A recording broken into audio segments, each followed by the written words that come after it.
San Fermin ikastolak 2012ko Nafarroa oineza prestatzen ari dela eta grabatu bilduma sorta bat jarri du salgai.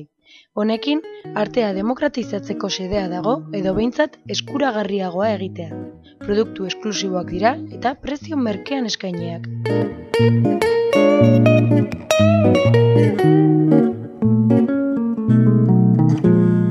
Aldi berean, Julio Martín Caro artista nafarrari omenaldia egin nahi zaio bere lanak grabatuz. Beste artista batzuk ere aukeratu egin dira.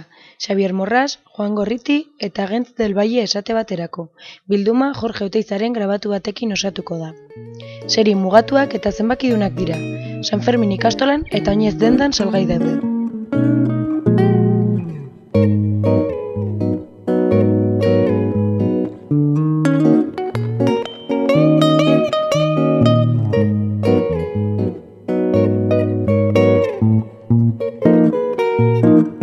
Egin ezazu opari berezia eta bidenabar euskarari lagundu.